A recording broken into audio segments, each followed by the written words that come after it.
the story of a 30-year search by U.S. intelligence agencies to perfect mind control. Some of those engaged in that search have agreed to talk about it for the first time. One said, "I think every last one of us felt sorry to attempt this kind of thing. We knew we were crossing the line."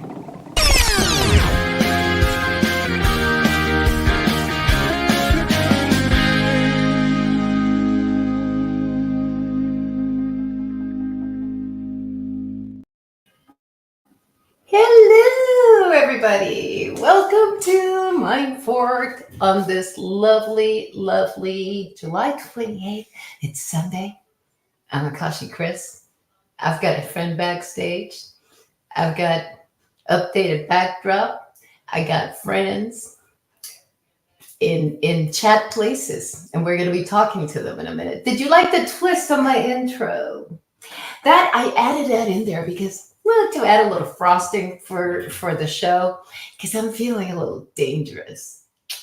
We're going to be talking some stuff, and I've got my little buddy backstage. Shane and I go way back, old Vet Symposium, so I'm so excited that I have him on today.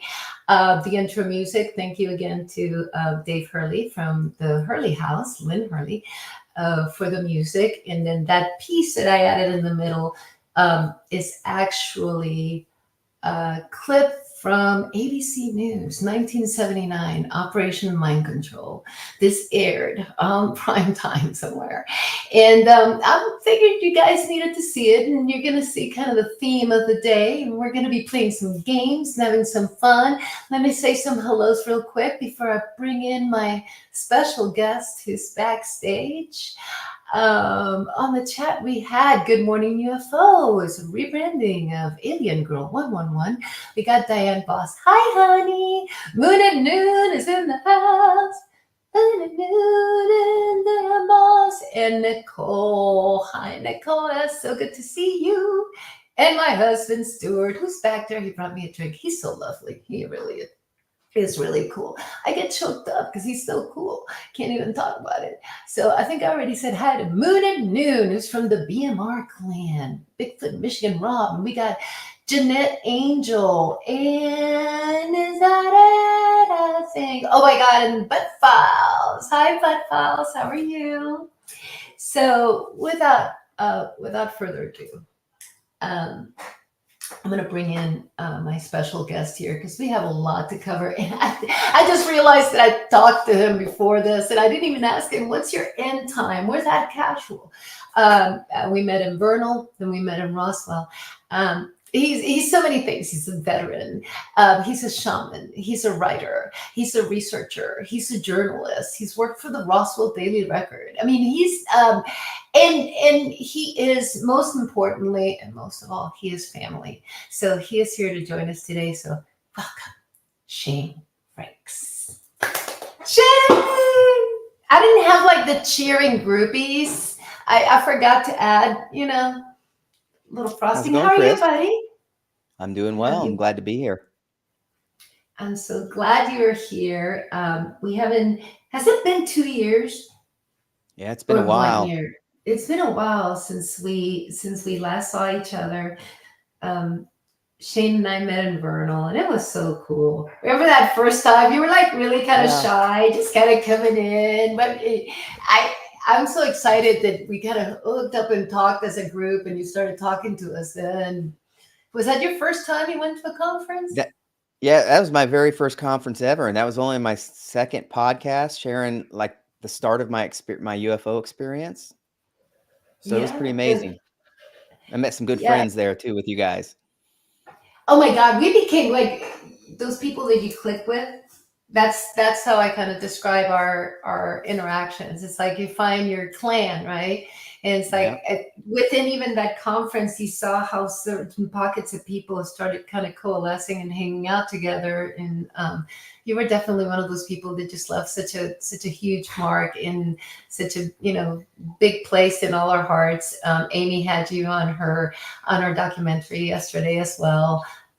Lynn always reminds you so remembers you so kindly. So we're just happy to have you here. So glad to be here.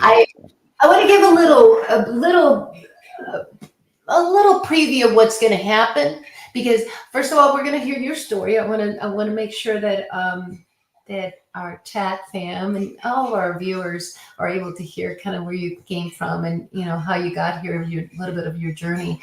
But before that, so just to talk about what's going to happen today. So we're going to be playing a game, you guys. We're going to be covering mind control. We're going to be covering some remote viewing. We're going to be covering anything that our guest wants to cover. And I don't know, did you ever do a Myers-Briggs test, Shane? No. No? Oh my God. Okay, so I came up. Okay, so I did that. When you are working in IT, they like to find a way to kind of tie your personality with productivity, and they do. I'm going to switch over because that's some graphics. We have some personality tests that people take to see how well they work together. And I figured it'd be kind of cool to create kind of our own. It's not necessarily, there's no science behind it besides my silly foppery. So I'll just warn you about that right off the bat. But first of all, have you ever seen, this is going to be inspired by one of my favorite movies. Have you ever seen the movie Undercover Brother? Yeah, I have. Okay, cool. Chat, have you guys seen Undercover Brother? If you haven't seen Undercover Brother, so we're going to be playing a personality test at the end, towards the end of the show. And you guys get to play along because you get to take a quiz. And then based on your answers on your quiz, I'm going to show you what the personality test says about you. So it's basically Undercover Brother, what if you were a character in it? Which character would you resonate with the most? So we're going to be asking some really cool scientific under Mindforked standards questions, and we're going to slot you into which character are you most like. Is it Undercover Brother himself? Or is it Smart Brother? You never know. Or is it Conspiracy Brother, which I think I know that a lot of us might fall into that one. Dave Chappelle, this is one of my favorite actors. Everybody in this movie is so awesome. And of course, Lance.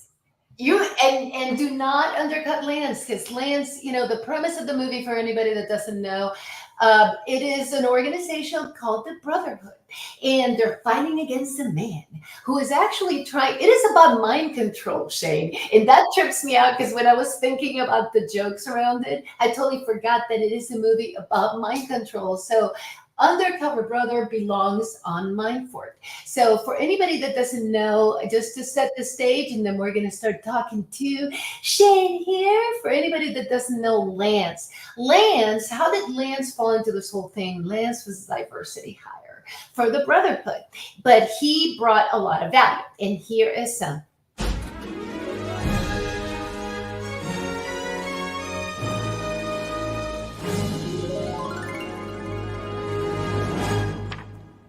In season 3 of Friends,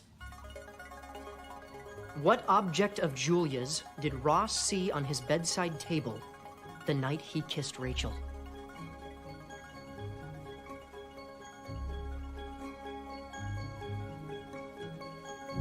Her saline solution. He's ready. I love this movie. I love this movie so much. And I was like, it's like sorority boys. I can't get enough. So that's Lance. So don't be scared to be a Lance. At the end of the day, Lance can be kind of badass.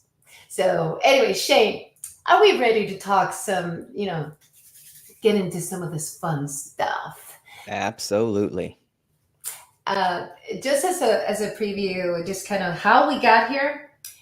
I'm sitting here reading all kinds of cool stuff like Operation Chaos, theories about the CIA and using LSD for testing on people. Then the octopus murders, the story about Danny Casolaro and what happened to him. Did he really, commit suicide.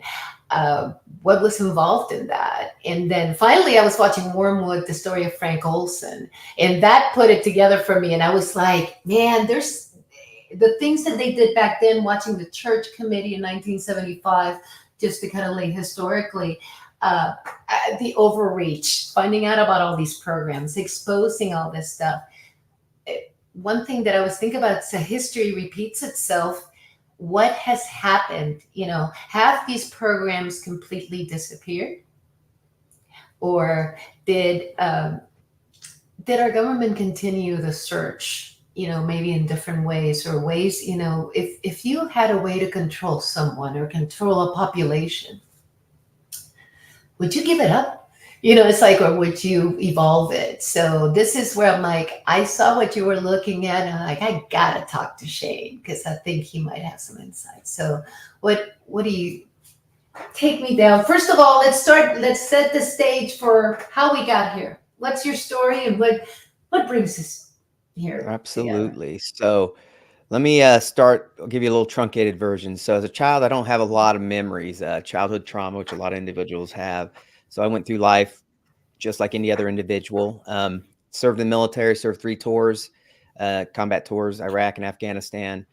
After that, I got out, and where I got hit with PTSD pretty bad, and I ended up getting really sick from that. So about 2017, Wounded Warrior kind of stepped in, and I got some much needed treatment and been good since around 2017. Go do my occasional refreshers with them. I absolutely love Wounded Warrior, so if you can donate. But 2020, I actually left them for the last time. And prior to this, I didn't believe in UFOs. I didn't quite believe in any of this stuff. I moved to Yakima Valley, Washington. And while I was there in 2020, the pandemic was going on. And I was retired at the time. So I spent a lot of time outdoors because I just didn't want to be inside like everybody's getting sick of being inside. And I started seeing orbs, balls of light, started recording them. It really got me into cameras, actually, because I was trying to figure out, as an Air Force guy, I knew it was an aircraft. That was pretty easy. And they would get close. And I mean, really close to me. So I'd start recording these things, and I started, and they would appear daily to me. Like every day I'd go outside, and I always knew where to look, and it'd just be there. And then I'd go anytime I went places, they would be there in the mountains, and I'd record them there. I eventually started a podcast because I wanted to, figure out what this stuff was. I went to x.com, and after seeing Lou Elizondo on TV talk, and he mentioned Twitter or X. So I went to X, kind of was anonymous at first, posting videos, doing the thing that we all do kind of at first. Started my first podcast about it, led to a second podcast, which led to being a reporter for the Roswell Daily Record on the subject. And from there, I kind of turned into a hardcore researcher, and I was going really into crash retrievals and nuts and bolts and things along those lines. Because being someone who's seen and experienced these things so frequently, I knew something was here, and it was just a matter of me figuring out what. If no one else can answer my questions, it's on me to try to answer those questions. So I would travel a lot to go to conventions, to cover conventions for the Roswell Daily Record or for podcasts, and meet up with individuals like yourself, things like that. And multiple times I've shared an experience with individuals. They were there with me, and they witnessed what I witnessed as it happened. And I would just call them out and say, here it comes. It's coming this way. It's coming that way. And I've had an individual, the anomalous observer, Dale. He wanted his first experience, and he lived nearby. So he asked me if we could get together so he could try to get his first UFO experience. But this isn't a science, this is before I knew what a biosensor was. And I said, yeah, we can do that. And lo and behold, I had him get up at 3 a.m. because it happened to be 4th of July, and we weren't going to see anything with fireworks going off. And as soon as we walked out the door, it was waiting for us. And I'm like, there it is. And it was just going across the sky, these plasma balls, orbs, whatever you want to call it. Fast forward a little bit, I started doing a little bit of the gateway tapes because I wanted to practice meditation and things along those lines. And lo and behold, I just I don't know why or how, but I was pretty decent at it. And I didn't know what I was quite experiencing yet, because when I started it, I just happened to be able to do it really well. So I ended up moving to Illinois, which is where I'm at now. And about a year ago, I decided to make my focus, leave the basically nuts and bolts of this phenomenon and figure out the underlying aspects, which would be consciousness, psionics, things along those lines. So I started shifting my research to esoterics, technology, MK Ultra programs, and things along those lines. And as I start going through this stuff, I start realizing that some of the memories I have as a child are the very things that the MK Ultra program talks about, that I just didn't understand. There was no context to it. And I'll give you an example. Some of the memories I have as a child is being in a room with individuals, and as I'm in the room, but I'm on a table and I'm being spun, and I'm being spun fast. And as a child, I didn't understand what was going on, but now I know that's to achieve an out of body experience. It's something that I do on the regular. This is stuff that happened in these programs. So I started asking more questions and ended up falling with a group of individuals, other program kids, and we start conversing and things. And lo and behold, a lot of these things that I remember are part of my research now that I go into. For another thing that I remember quite well is being strapped in a chair and having this light in front of me. It was on the ceiling. It was a red light, and I was supposed to make the light blink in variation, but think and do it. And so they had attachments on my head, and I was supposed to think to try to get the basically get this light to do whatever they asked me to do, slow it down, speed it up, blink it this many times, those type of things. And I keep going through these memories, and then as I keep researching, I realize more and more that I was in a program as a child, and which started to explain some of the other things that I was having going on. So one of the things I do real well is what's called thought projections. When I get into meditation, I see 4K pictures across my eyelids. So I'm not it's like a lucid dream, but I'm awake. I'm in hypnagogic state. And But you're seeing it. Yeah. You're So I'll have my actually eyes like, closed. Yeah. So I'll have my eyes closed. I'll go into meditation. What happens is I get these rolling picture shows on the back of my eyelids, which also brought me to the conclusion that as a child, I used to do that. And now here's what I think. I think that what some people get diagnosed with night terrors is not night terrors. I was diagnosed with that. And what my night terrors consisted of was lucid dreams that when I woke up, I was still in that hypnagogic state. And those dreams were on my eyelids still. And I would have to make myself keep my eyes open for long periods of time just to get them to go away. Like to go from as a child, that's a pretty intense thing to happen to you. And this is before I even realized that this runs in my family. My family is one of those 12 bloodlines I talk about. And those 12 bloodlines are everywhere. The RH negative factor plays a big role into this. But my grandfather was having these same experiences, but he didn't tell anybody about it, right? These moments of intuition, thought projections, out of body experiences, astral travel, lucid dreams. And he was just writing about it. So after he passed, I found his journals. And then I realized he was going through this stuff as well, which would be one of the reasons the government grabbed me for this MK Ultra program. And I'll tell you that some of the testing they did, if you guys remember, was it the GATE program as a child? That was a legit way to find individuals, right? It's like they were seeking individuals that could do these type of things. So when my dad was in the military, I got picked up, and certain times during school, I would go to this place where these doctors would be, and they would run these different tests on me and have me do different things as a child. And this is all stuff that aligns with a lot of the things that I research now. So here I am, and I decided to shift my focus and try to figure out why the government was interested in me, and then also run straight at it. Like I did my best to hone in every bit of what they were interested in, exploring the astral, figuring out all these different things that I'm capable of, that we're all capable of. And you can do quite a bit more. The more you put into it, the better it gets. And just like anything, though, there's some individuals like math and things like that that are just naturally good at these type of things. And I happen to be one of them. Like for me to sit here now, and this is what's wild is me being the down to earth guy that came to this point, I'm a clairvoyant. That's exactly the only word that you can find. I'm a clairvoyant, and I utilize my intuition in ways, and my dreams, my lucid dreams, my thought projections, and claircognizance, clairaudio. I use these things for my research, and this is where I get information and I pull it, and then I go find other things that fit along with these type of things.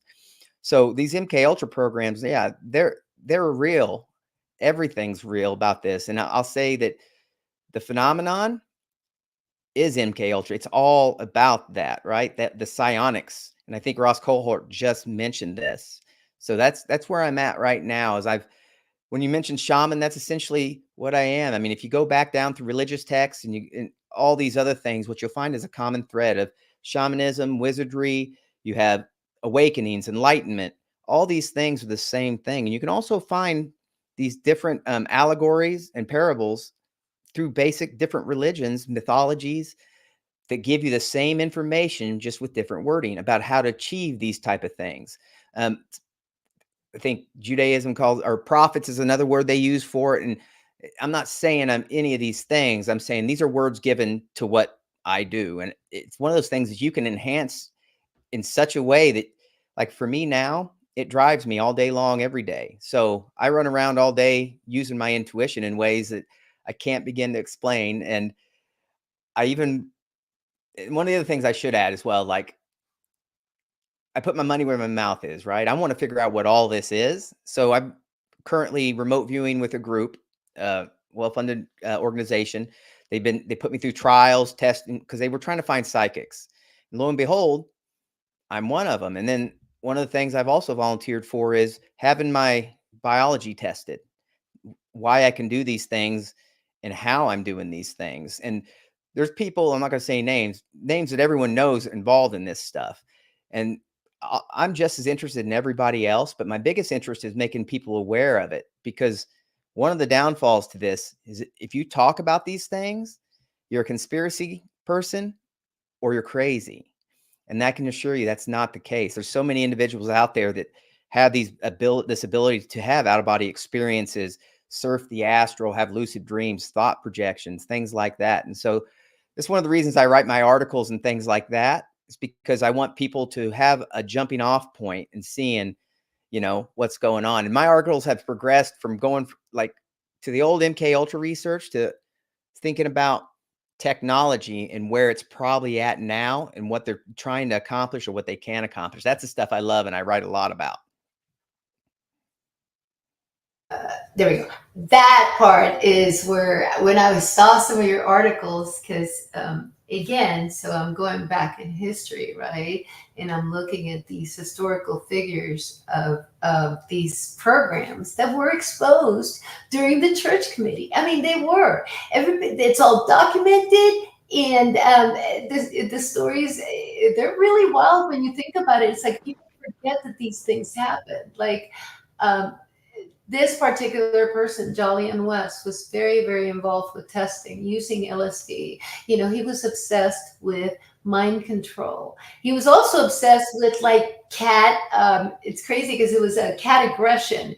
Because then there was another program called, Operation Kitty. I can't remember. I have one of the programs in my video, but it's like they were testing on cats and using, like, there's been this obsession with control, whether it's animals for purposes of espionage or spying, which is what they were going to do to cats. And we're going to do that to pigeons as well. They're like arming pigeons with, it's crazy the stuff that they came up with. But that particular person is tied to this guy, Sidney Gottlieb, who's like MK Ultra. He was the chemist, right? He was that one guy that was like so supposedly very kind in his demeanor, but very much deadly. And then the destruction of all the records with the CIA director Richard Helms destroying the MK Ultra records. So if you look back at history, and now let's cross over to some of the research that you've done. I don't believe it ended there. If you have the secret to controlling a population, you explore it more to see how you can use it without the use of drugs, or you expand it. But tell me where did you go from there to your article? Let's build a bridge. So, well, first let me say, just to kind of preface this, that I think all of these programs came over with Operation Paperclip, and they were part originally of Operation Monarch, Nazi Germany. So they were trying to do this whole mind control thing, right? And our government picked up on using drugs, hypnosis, and manipulation, psychological manipulation, to get these type of things. Now, drugs, something they could probably still use, but they don't need to. And I also am a firm believer that we have crashed craft. We've reverse engineered them, right? That's a big topic of conversation. People can argue, but I'm a firm believer that we do. But one of the things I like to think about is, okay, that's not the only tech that was on board that craft that they could have reverse engineered. If you look at just some of the patents and things that we have currently that's being developed or they're working on, like quantum PCs, remote neural monitoring, brain-computer interfaces, artificial intelligence, right? The likelihood is these craft probably had something along quantum PC for sure, artificial superintelligence for sure, which is another reason I think Lou Elizondo mentions chains of the sea. They recognize there's artificial intelligence involved with that. These things alone, by stepping into these things, like what's the possibility? You start coming into psionic weaponry, which, if you don't understand what that is, Havana syndrome would be a side effect of some kind of a psionic weaponry, right? So I'm at the place now that I think that they have the ability. And when I say mind control, what I mean is they make you achieve the hypnagogic state, right? And that's what mind control is. Because whenever you get into that state, it's a state right between dreams and awake. And so that's why when I get in my meditation, I'm able to do these things. Well, you can achieve these states through just basic things like infrared lighting, flashes of lighting, sound can do these, frequency can do these type of things. You can also achieve these states through, if you go through some of the old research for MK Ultra and these different programs, they talk about letter systems where, and I always, every time I read a book, when I see a book that has tons of capital letters that are out of place, like not at the beginning of sentences, that's one of the things they would do. So you have this book, and as you're reading the book, the capitals are placed all over it throughout these different wording, right? Not necessarily at the beginning. That's another way you could achieve this state. And once you're in this state, you're suggestible. And I'll also say that it's once you get in this state and you're first in this state, a lot of people kind of can go off the deep end because it's a lot of information that you start taking in, and things change drastically for you. So I'm at the point now that I know for a fact MK Ultra never stopped. It just got better and hit itself better.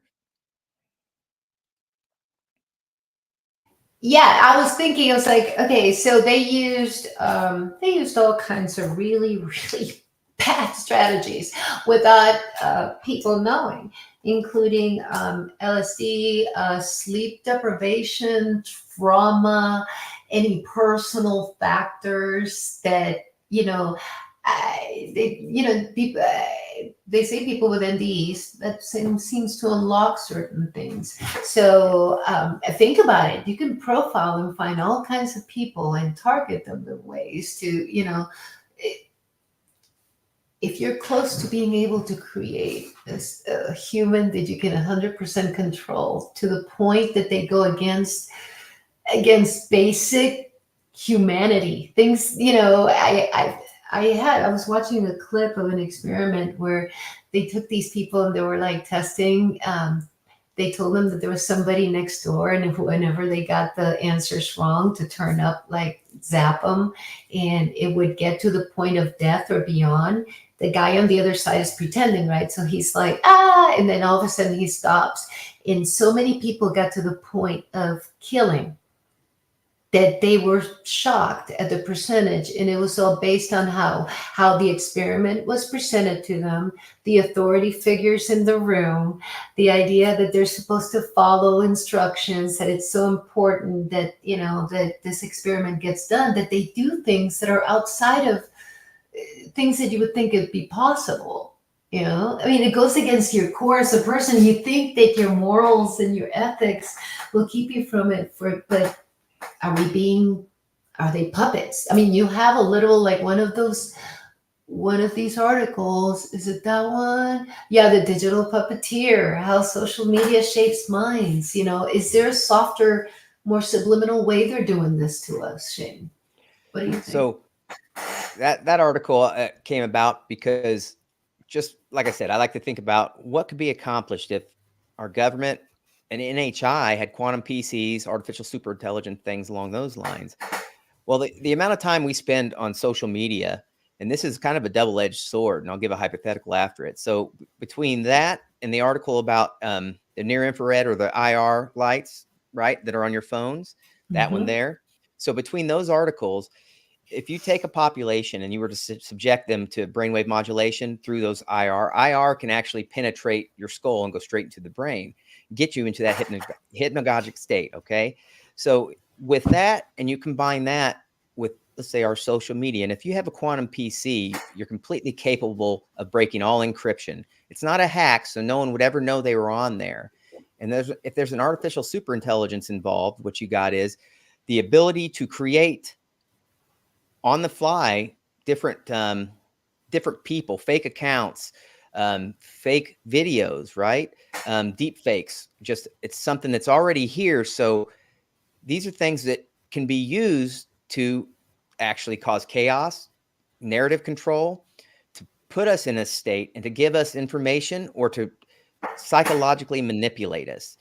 And so if you look at, let's say, Twitter, your X feed, as it comes down, you're reading information on there, you wouldn't even know that if something had hijacked it and started mimicking the accounts of your friends, because an ASI would be able to mimic the accounts of people you know, and you would never know it wasn't them because you only talk online, right?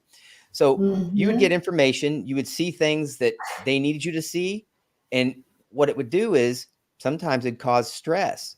And these stressors can also be used for something along the lines of stress-induced gene expression, which is a way, for example, you can do this to rice and other things like that to change the genetics of the rice so that it doesn't need as much water or things along those lines. Now, if you think about the tech I talk about, the advanced tech, you can use just those combination of things to advance someone genetically, change their brain in some way by completely just bombarding them with false information, chaotic information. You know, if you've seen Clockwork Orange, right, when they've got him strapped to the chair and he's having to watch all that terrible stuff. Now imagine that's what we do on a daily basis, because not all of social media is a good thing.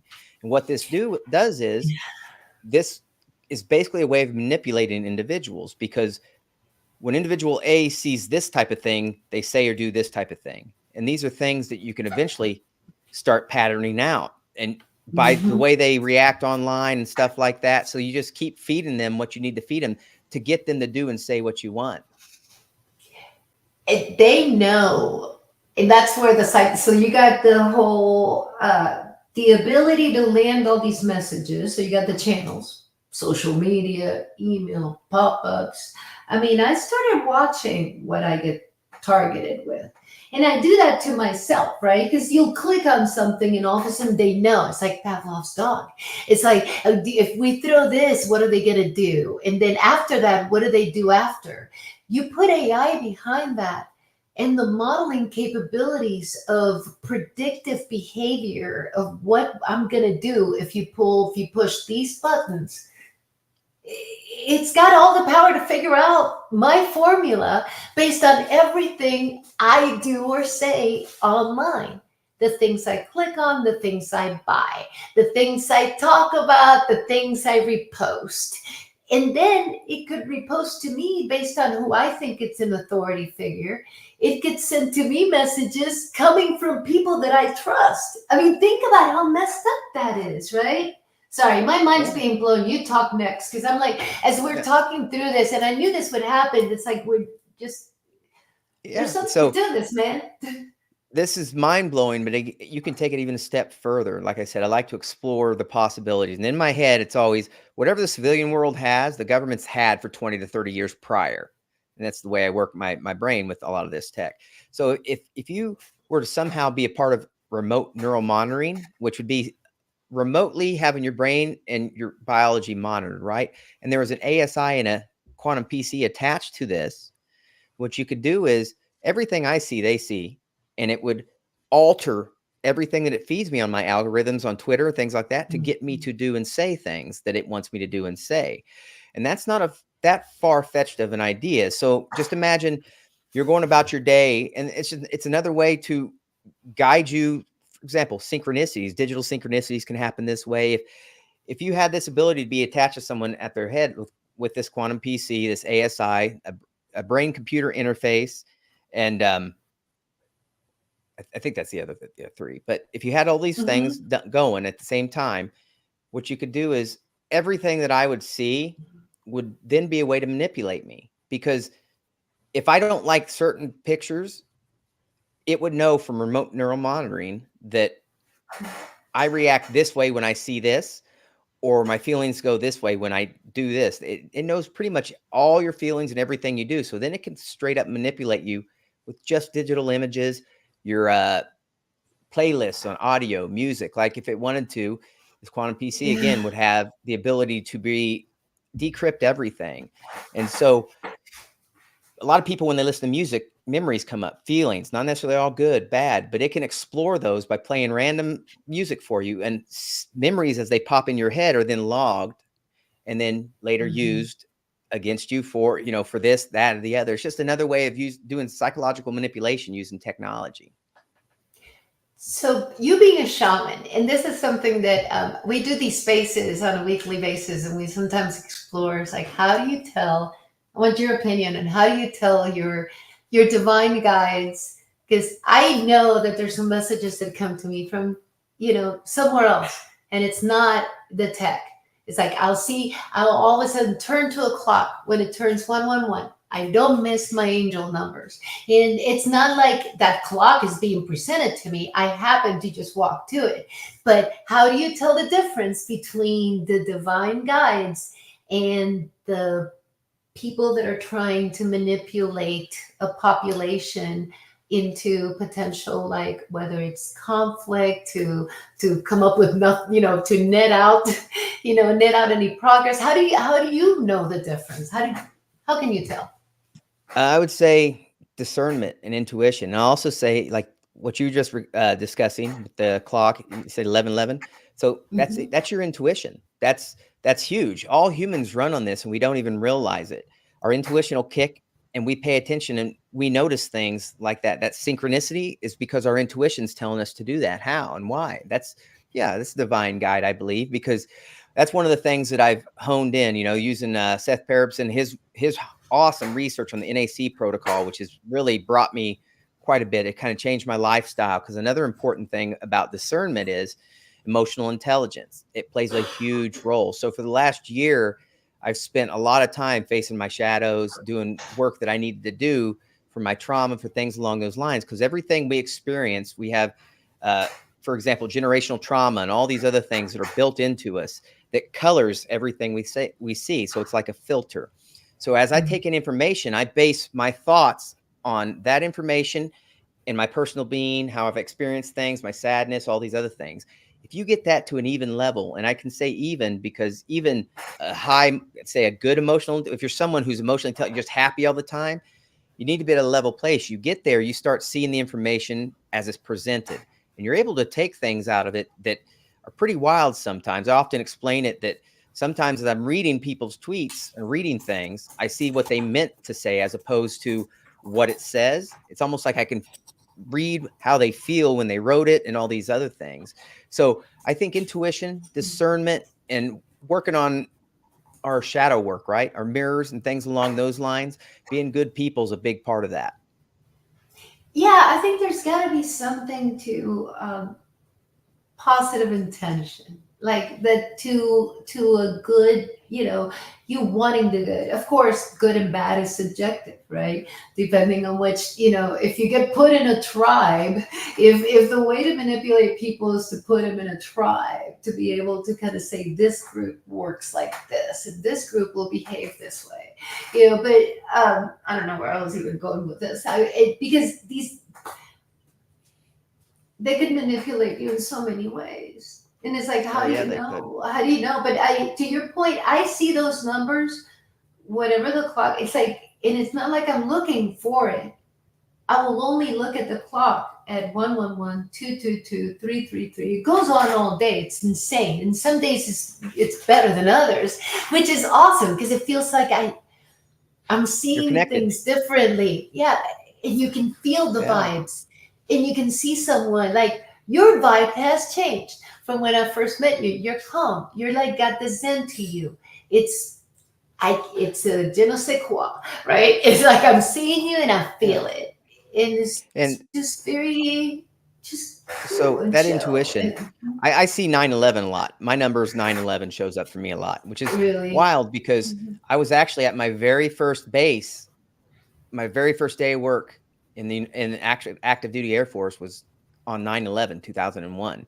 And then I was shortly deployed after that. So my intuition plays a huge role in my life. Like I'll be scrolling through things, and here's the kicker too. You can hone your skills and tweak your body through what foods you eat, what you do and don't, drink and smoke and weed. Like I like to smoke weed, but I had to make a, trade-off here. When I smoke weed, I don't remember my dreams, my lucid dreams. I have, and those lucid dreams are so different than a dream because it's exactly like real life where you're in control and you're making decisions and you're doing things, right?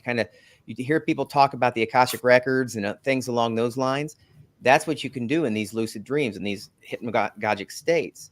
I'll also say that I roll around and as I do my research, whenever my intuition kicks in, and this is what's wild, is a while back, I used to refer to it as someone who wasn't into this stuff, who didn't understand clairvoyance were real, UFOs were real. I used to refer to this because I only had comic books as my background. And I used to refer to what I had as my Peter Tingle, which is stupid right now that I think about it, right?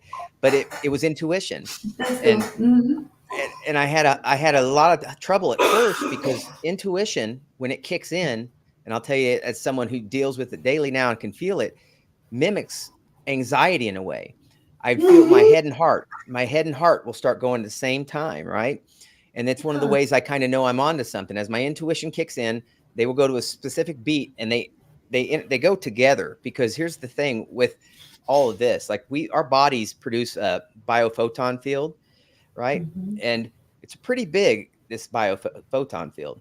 The heart actually produces one 60 times greater than the brain. Okay. So these two things work in unison. And that's when you get these connections, this intuit type connections that kind of guide you through different things. I think all of us use it, but we classify it as something different, maybe a skill or something along those lines.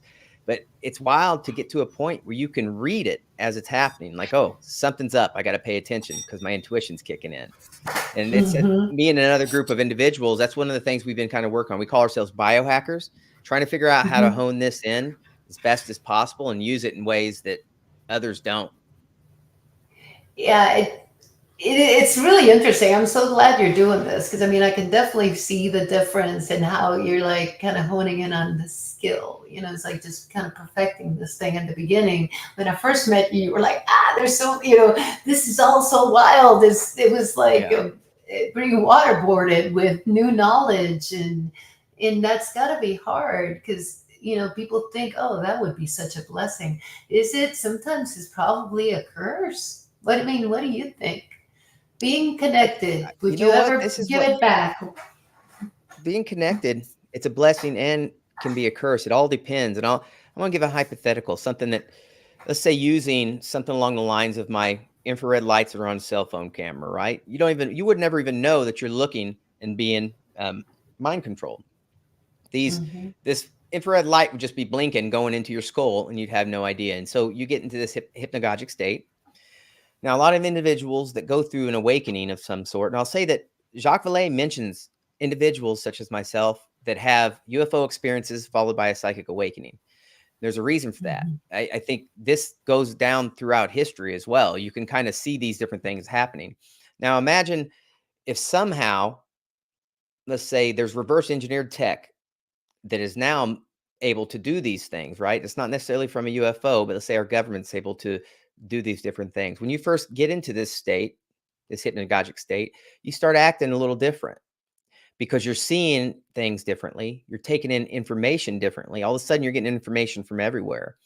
Now, if you're able to influence that individual, what it first will start to seem like is maybe mental illness, which is another reason I think Gary Nolan mentions we need to re-examine schizophrenia, because these type of things throughout history have been people that are seers and they see different things along those lines. But as these things are happening, no one's going to believe you, right? And if they have access to your phone, right? Targeted individuals, what I'll call these people, if they have access to your phone or they're able to do this, what happens then is your people around you will start saying, hey, you need to get medical help. You need to go do this. You need to go do that. Well, I know that some of these programs are able to get individuals because they have, let me put it this way, doctors and nurses are all on the up and up, but there are individuals that specialize in this type of stuff that are hidden within those areas. So once you're in the medical care, they can continue the process either psychologically through drug induced or more hypnosis. And it just gets wilder and crazier and harder to get away from it because you have HIPAA, which you can't allow people to talk about it. And you're not going to get people to come on your side. You're going to be written off as crazy as you're going through these experiences and things along those lines. And so I think it's important that as people discuss this, we kind of keep an open mind to these different things. And I always find it hilarious when I hear UFO people call others crazy because, or that's just a conspiracy. Anytime I hear a UFO person say that's just a conspiracy, all I can think is, what? Isn't this what others say about this UFO stuff? I mean, in my eyes, I think conspiracies are a form of current mythology. They all have some bit of truth to take away from it. Doesn't mean all of it's true. And it's on us to do the research and not close our minds and figure out what is true about these different things.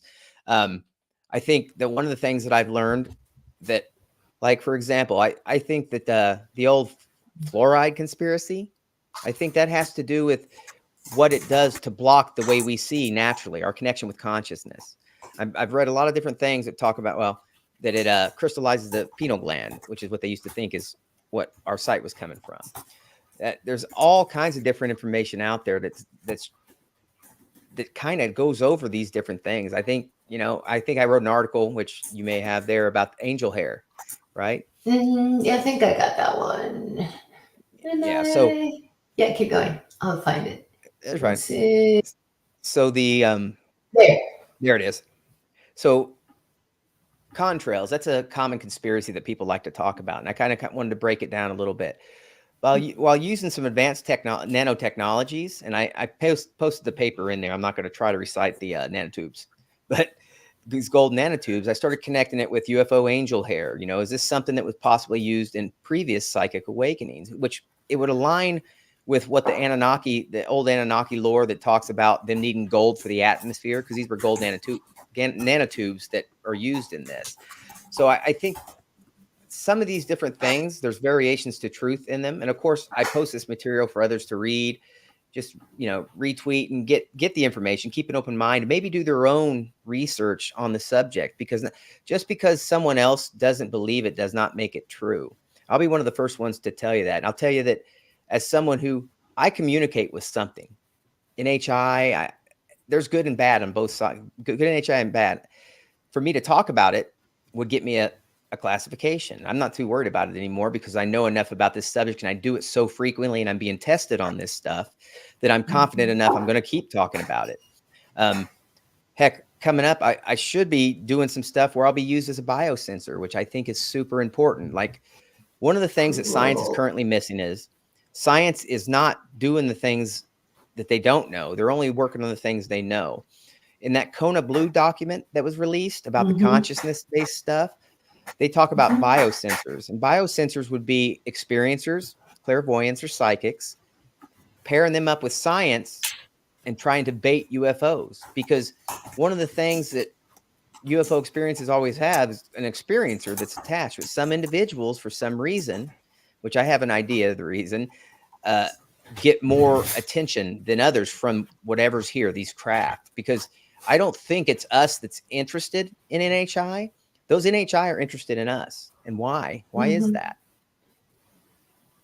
Yeah, it's like, what do we have to offer? Are we part of a computer? I keep thinking of a network, right?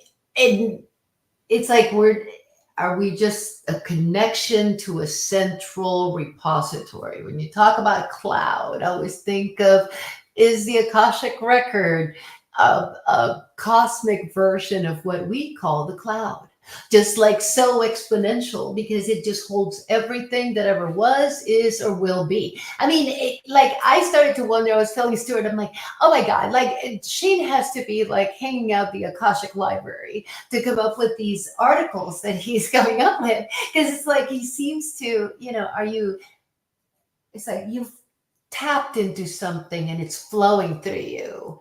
And it seems to have exponentially gone higher and higher. It's, it almost feels like a shift. Like you go into a point and then you evolve. Do you feel that way? Because it just feels that way to me from afar. No, I do. One of the things I like to talk about is, so we spring from consciousness. That's the key to all this. Psionics, that's what the government's interested in. MK Ultra is all about psionics, psychics, and things along those lines, because these crafts are supposedly flown using consciousness. So one of the things I like to talk about is the more you train your body through meditation, and I meditate 3 times a day. It's pretty much my job. That's what I enjoy doing, meditation and research, different things. But what you do is you end up in this hypnagogic state. You switch going from your left brain to more right brain thinking and working.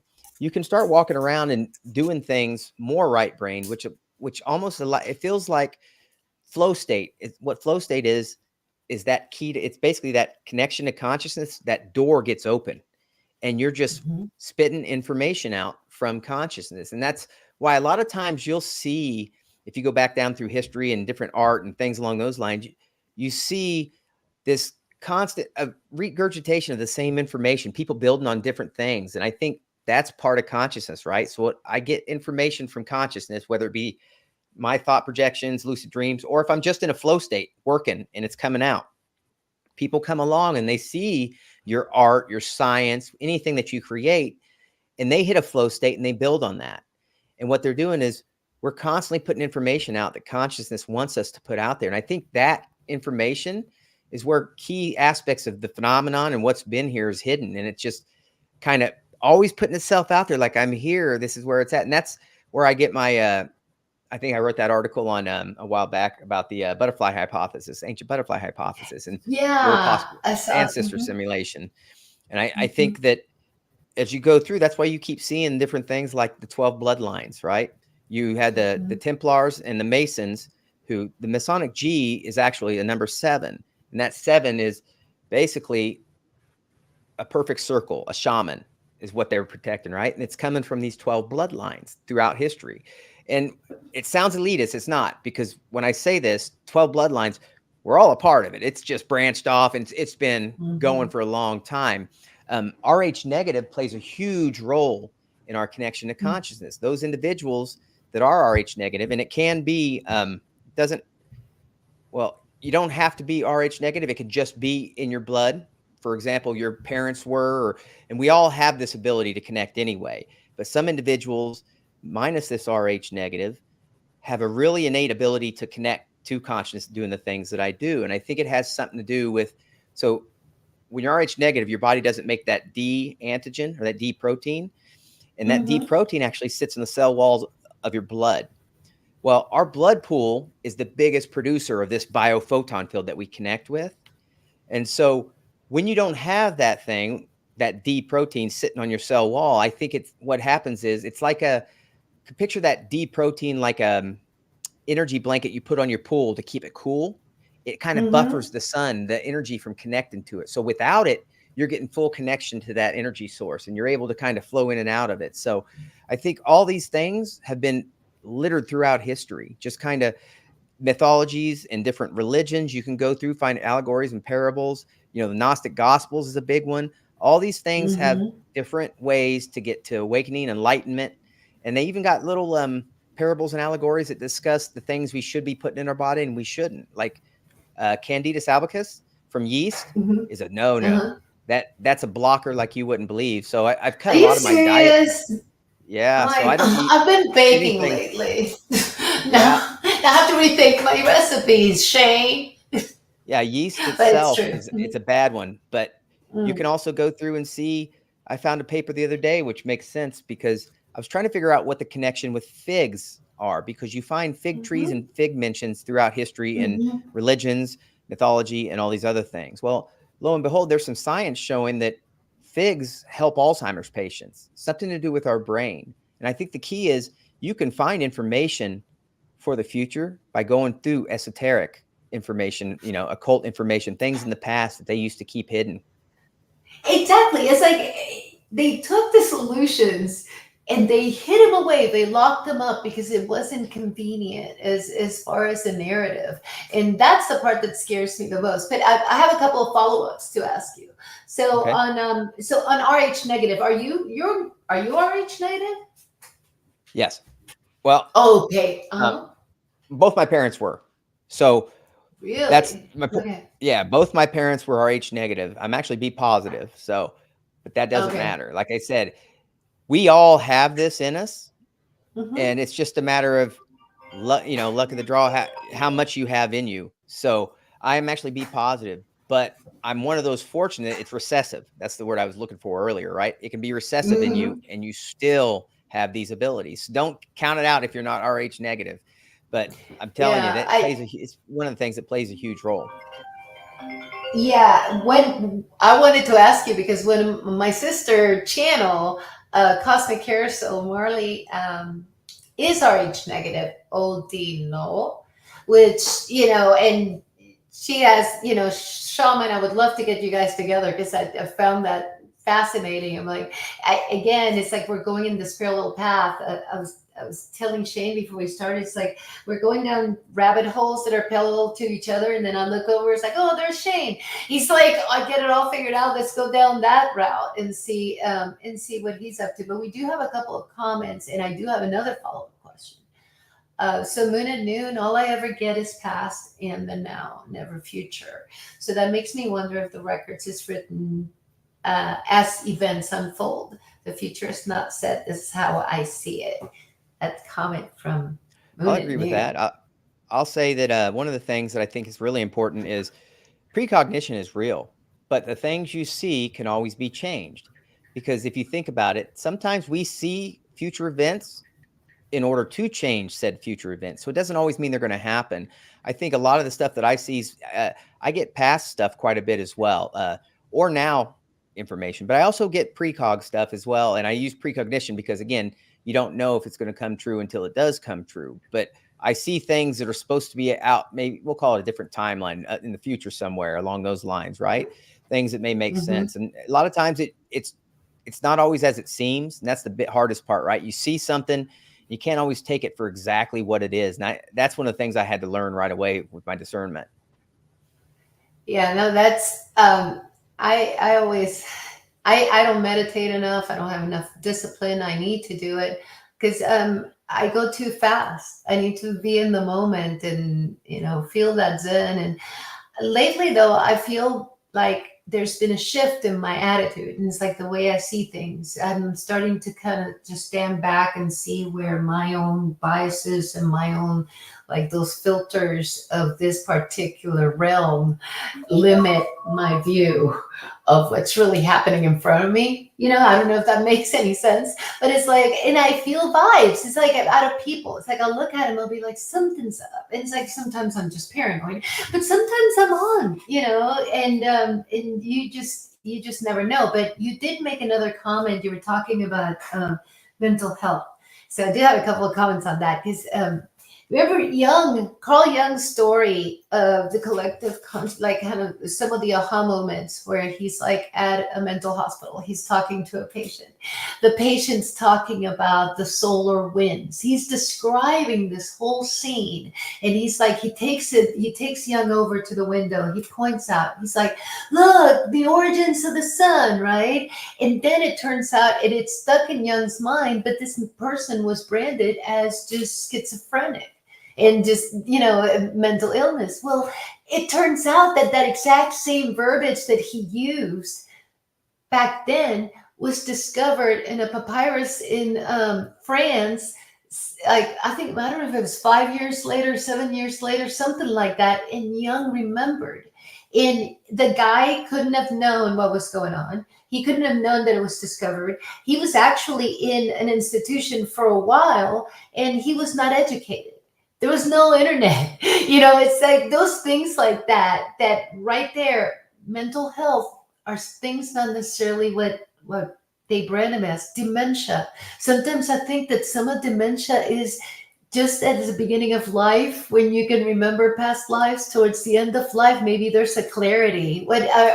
Since you brought up mental health, what are your thoughts on that one? Because I think there might be some muddied waters, Look, I agree with that wholeheartedly, because this is why I don't shy away from talking about the things that I find in my research or I get through messaging of some sort and try to apply to it. For example, here's one. When Terrence Howard went on Joe Rogan, people were just shooting it, saying, oh, he's mentally ill, he's crazy, he's this and that. Yet no one had the audacity to kind of do a little bit of research. So Pythagoras had a theory of color and sound. And what it looks like Terrence Howard did is he applied it to the periodic table, which is genius. I'm telling you, instead of writing him off, they should be exploring it. And then if it doesn't work out, maybe that's something you could say, okay, it's not the way it is.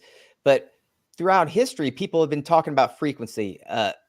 Like I said, Pythagoras, and you had, several others that also did this, right? That were kind of written off because they use frequency in their periodic table. So I think it's important that I continue talking about it. And I think it's really important. Like, if you want to uncover new things, you have to sometimes approach them differently. You can't keep doing the same thing and expecting a different result. So it blows my mind that the first thing people say when they see someone who doesn't think like them, act like them, or behave like them is that they're crazy. I often think now, there was a time I didn't like talking about these type of things. I think now when people behave like that or whatever, and, or they throw poo at me along those lines, because I think how sad that they don't get it. I'm living my best life, and this is one of the most amazing feelings I've ever had. I'm the best part of my life right now. I've never felt better. I'm more confident than ever about things, the way the world works. And I still get crap slung at me, but I keep marching on because it doesn't even affect me at this point, because that's just emotional intelligence. That's people being scared of something they don't understand. And I think there's quite a few of us. I'm not the, yes, it is. I'm not the only one doing this. There's a lot of individuals that, part of that biohacking community. There's people that's long before me that have been doing things like Ingo Swann, Joe McMoneagle for remote viewing. You can go look at Ed May. You can go look at, hell, if you want to learn about remote viewing, there's people like Daz Smith on X who are historians on these things. These things have existed since humans have. They just called them under different names. And then what the government did is they put a modality behind psychics and their ability to see, prophets, whatever you want to call it, modality behind it, kind of give it a way to verify and vet it. And they started trying to use it. And lo and behold, they were getting information that was valid from it. So I think it's important not to write people off, especially it's always good to be kind, not just throw that mental health thing around, because come on. I say crazy is subjective, because you are giving it a brand, right? It's like you go, oh, that's crazy. No, all that means is you can't relate to that opinion. Why does that become crazy? Why is it what you think the only things that are ever right? So it's like, when I got to look at it, and again, there are some people that are very mentally ill and they need medication. There is such a thing, but you can't just bucket everybody over that thinks something different from you and call them crazy. It's like you just say, "Oh, you're just crazy." That is just a defeatist attitude of not wanting to understand, right? No, I 100% agree. And I'll give an example. When my psychic awakening, my whatever you want to call it, started happening, one of the things that happened to me was paranoia. And the reason paranoia happened to me is I understand it now. When my intuition first went into high gear, it was alerting me to everything, including when people just happened to glance at me. Now imagine walking around all day and your intuition constantly gives you the moments when other people look at you. They're not looking at you nefariously, for no real reason. They just happened to look at you and your intuition told you someone was looking, so you look. So imagine you're walking around in a day and you see that consistently, that everyone keeps looking at you. It's not everyone. It happens everywhere. And we all walk around. People look at us. We just don't pay attention. So I started getting paranoid from those type of things. So that classification came easy for people to push, oh, it's this, it's that, or the other. No, it was me not understanding what I was going through. And I had really no one to tell me about it. I had to kind of do my own research on it and figure my own way out of it. Right. And which I have. I understand now, like I said, my confidence in it is I have no problem with people calling me crazy, because those individuals aren't well read, researched enough to even be discussing these type of things. Right. This information has been here since history. You can go through religious texts and everything, and it's always been here. So it's like now we treat it with medication.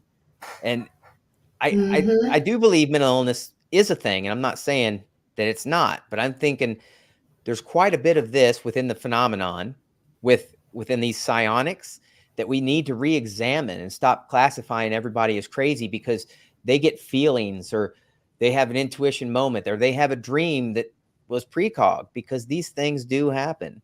And when someone talks about it, they either lose people or lose some kind of credit. So people stop talking about it. But the more individuals like myself or some of the people I hang out with, we discuss these programs and these type of things, I believe others will see, hey, maybe that's what was going on with me at this time. Because I've met a lot of other individuals that got that same classification because they were going through their awakening, and it's like, I didn't ask for it, didn't know how it came, right? It just came, but now I've kind of embraced it and honed it in. So I just kind of like to talk about it, write about it, and explain to people what can come of it and how it may be happening.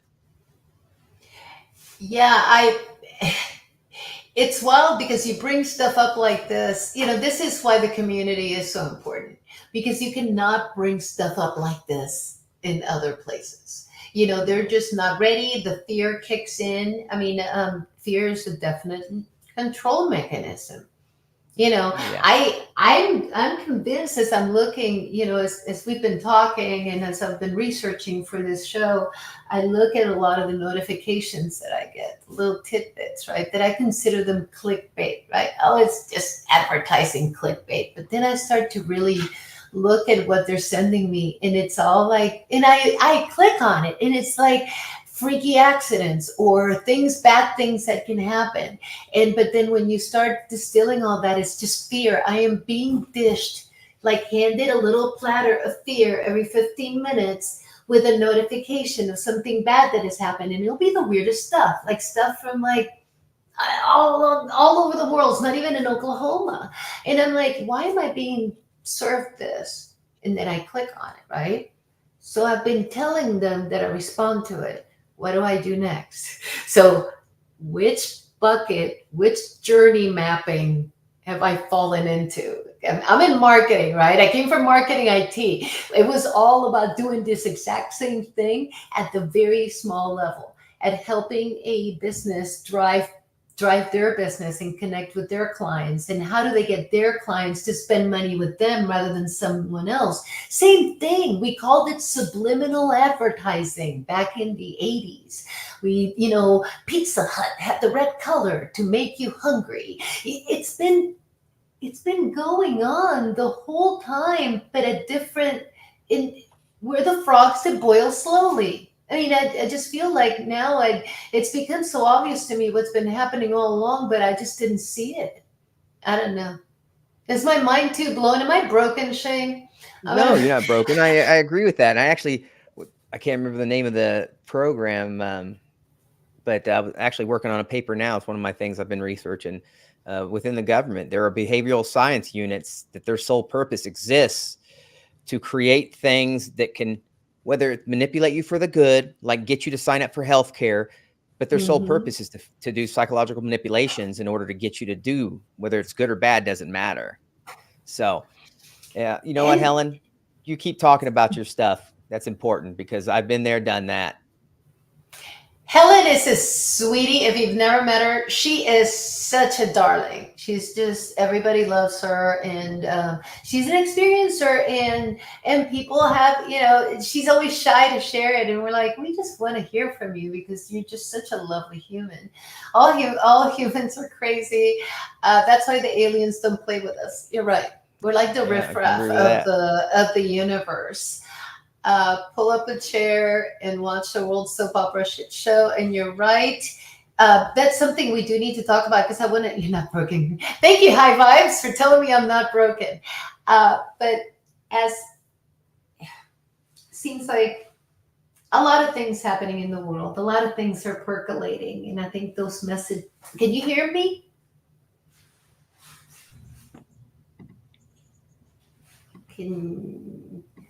I'm going to wait for you. He's having some tech issues. While we do that, let's listen and say hi to people on the chat. Let me know when you can hear me, Shane. Give you a thumbs up. Okay, you do that. No problem. I'm going to talk to chat for a minute. Actually, I'm going to play a clip of something. It's 1:11. There we go. I looked up. It's like an hour and 11 minutes into the broadcast, and I look right up at that red number. So while he's gone for a second, I am going to play a clip.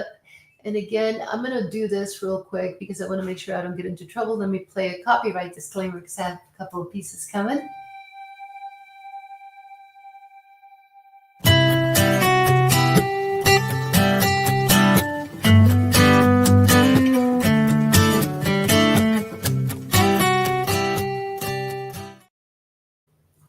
Okay, and now I'm going to play one thing. Hold on a second. I want you guys to see this because my point is that this stuff has been going on for a long time. So I'm going to play a little historical piece. This is from ABC News, Mission Mind Control. So check this out and we'll be right back. Bizarre man would be an active participant in that search over the next 2 decades. His name is George White, an OSS captain who had formerly been with the Bureau of Narcotics. In his diary, seen here publicly for the first time, White left a legacy of the darker side of American intelligence work. Mysterious fellow, almost mystical fellow. He was fascinating because you knew something about him, but not enough about him to really get a fix on him. He also knew a great deal about the swifter element. Moon and Noon, did you say you can't hear it? Low volume. Okay, hold on. And Shane's coming back. Well, Shane's coming back anyway, and then I'll figure out the volume situation because I don't know why. Well, they are old clips, so they probably need to be turned up. And here is Shane. He is back. I'm sorry about that. All of a sudden, everything just stopped working on me. And I'm like, I couldn't hear you. I couldn't talk.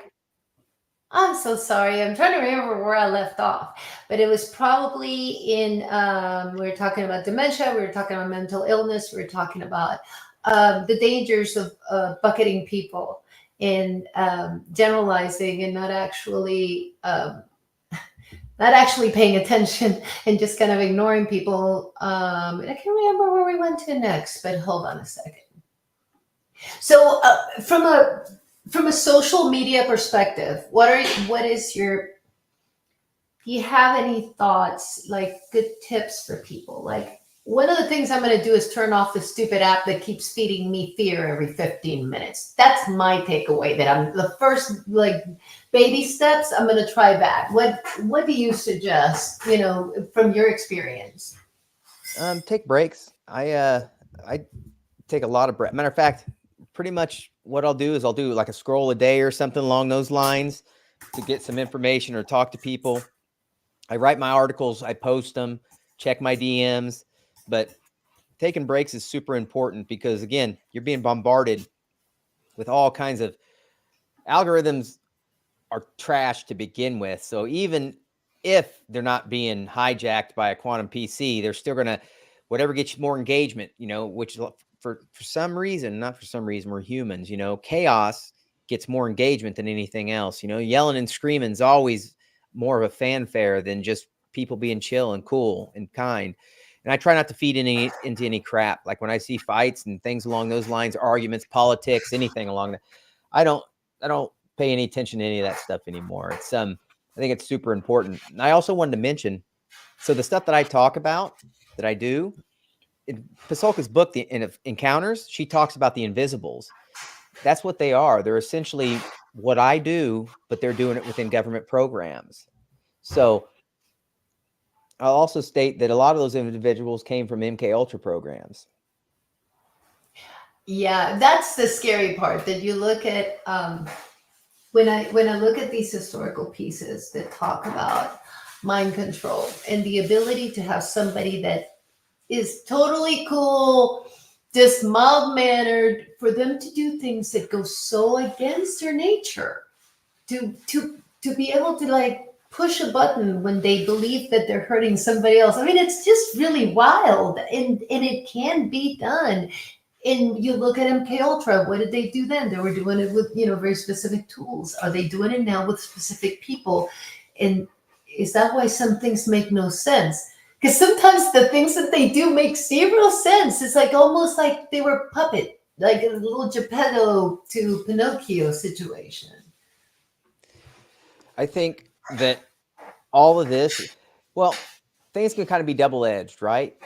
It could seem horrific if you look at it from a macro level or micro level, but maybe there's an outcome they're trying to get that's something better. Like, I was in the program as a kid, and I have a lot of traumatic memories about that. Matter of fact, when I first realized the table, what it really was, like being on the table and being in this dentist chair there, that out-of-body experience, I actually went into what's called a late traumatic response, right? I spent 15 minutes shaking uncontrollably because I couldn't get it out once I realized that was real, and it wasn't, necessarily a dream, because I'd be able to explore these things.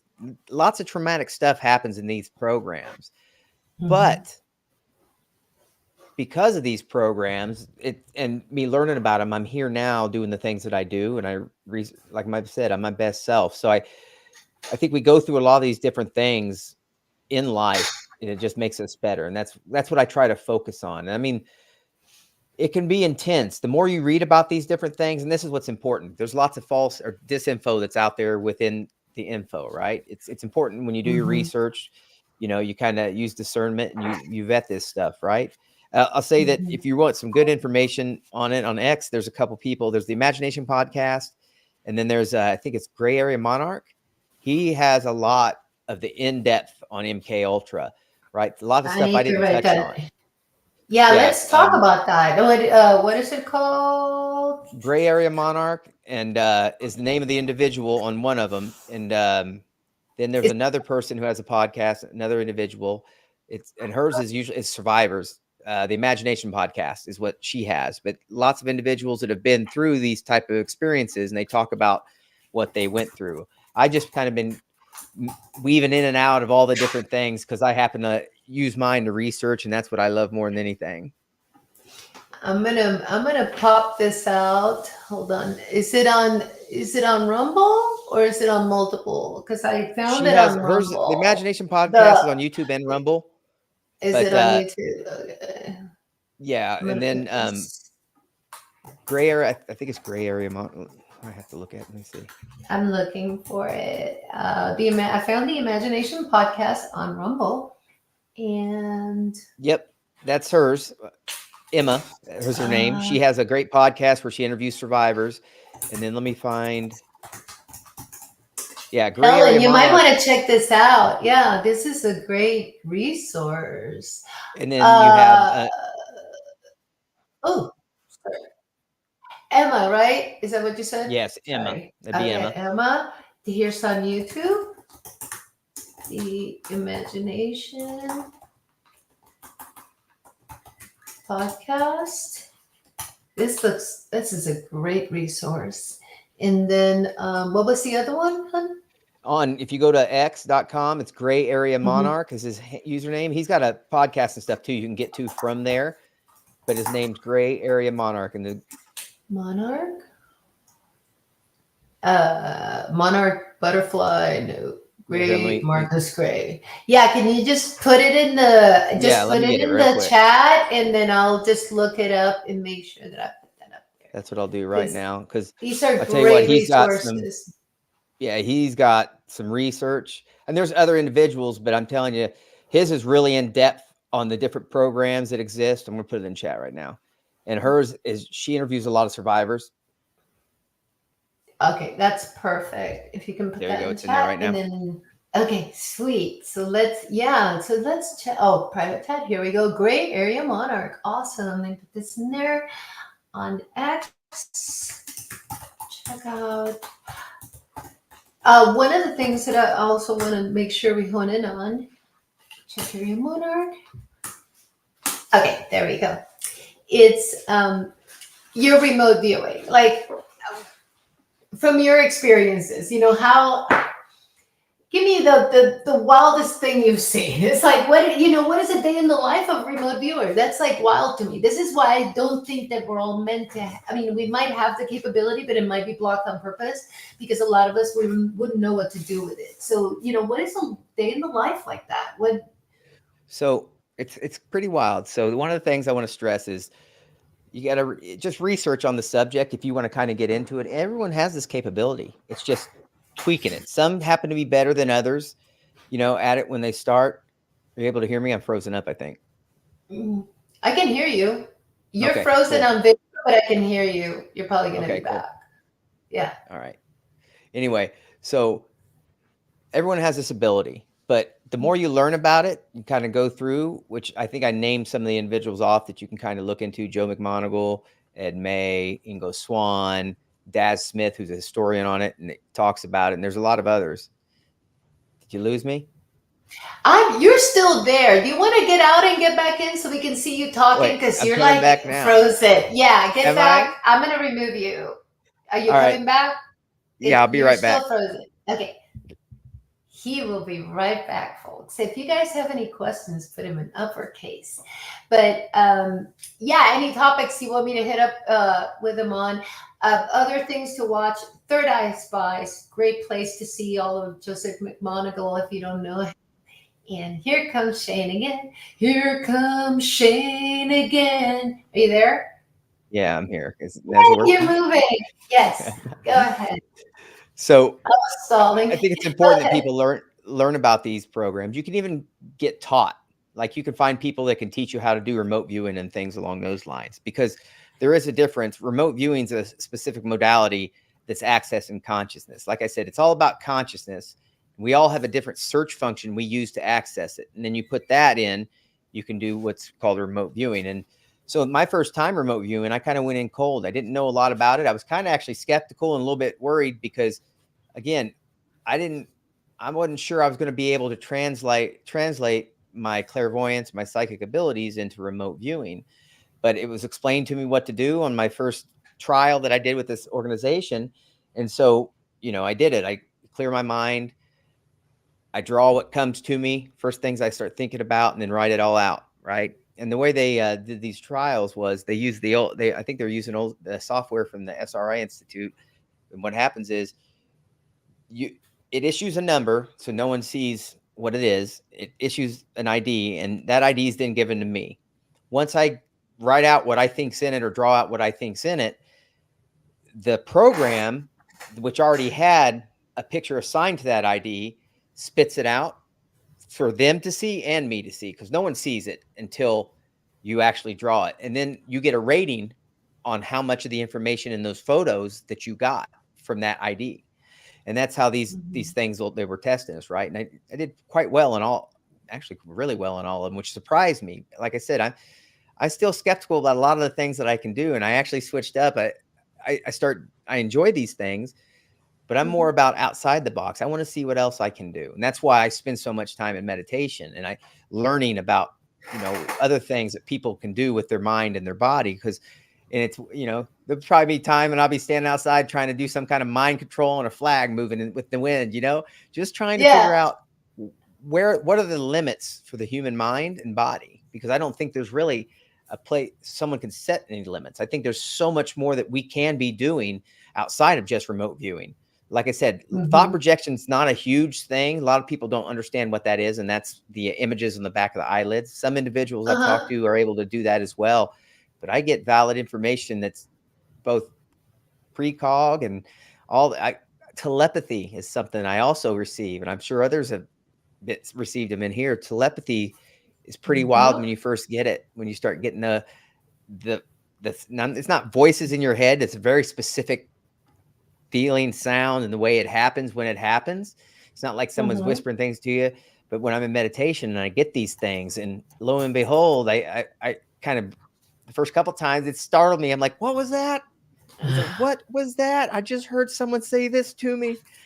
And you pick up little things here and there from it. And as you experience it, it can be a little wild, but then you start wanting to kind of push the envelope. I actually would get in the bad habit of, and I kind of ventured away from it. I'd spend too much time in the astral. That's all I wanted to do was I was meditate. gonna say that's what I'm scared of. That people, yeah. How disciplined did you have to be to not? This is almost like kids that get hooked on GTA, right? And they live this virtual life online, which I don't understand. But I would think similarly could happen to you.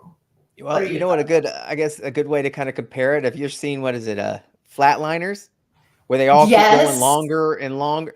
That's what I was doing. yes. And while Dang.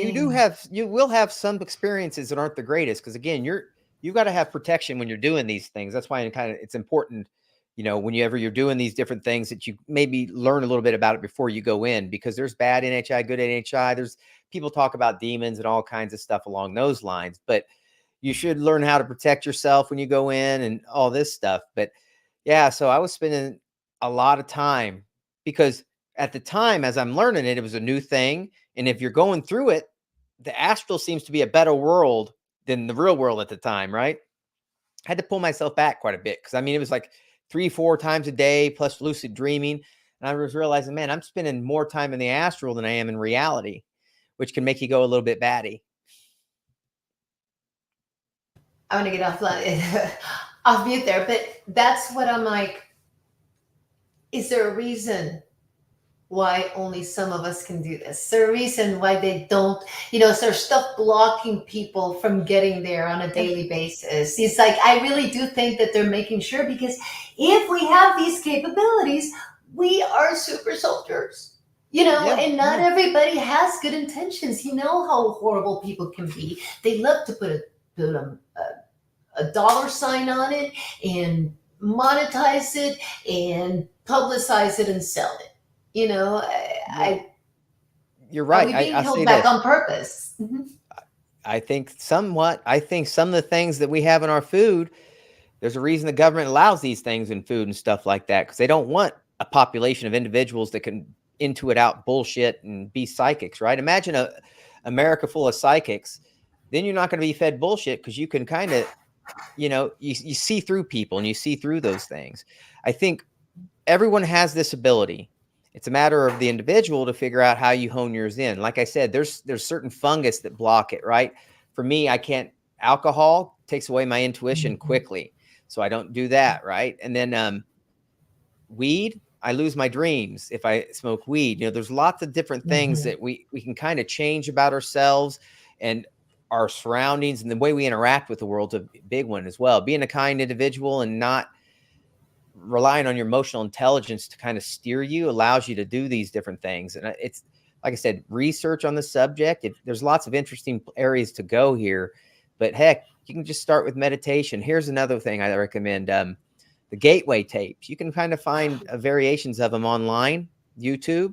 That's a good Oh, place to start. That'll put you in that hypnagogic state, and it's kind of an instruction manual on how to start out, like how to protect yourself, how to get to that state that you want to be in. You'd be surprised. It takes a little effort, but once you start doing it enough, you won't even need the tapes anymore. You can just start doing it. that's it. This is stuff that I want to provide. Like, put it in. I want to put it in the links. I want to send people over to go to X to look at some of your articles, because I think that there's between this is stuff that Cosmic Carousel's doing in her spaces. Astral does so many things on remote viewing, just helping people really understand. And and make sure that if anybody taps into, if anybody really does the work and taps into it, that they have the right mindset to handle it and that they don't lose themselves in it. Yeah, that's another person you need to check out. Definitely put Astral in there. Matter of fact, my very first time remote viewing was in his second space. Like I learned most of what I learned, and I actually ended up, I wouldn't say win. I got closest to the actual drawing in that one, right?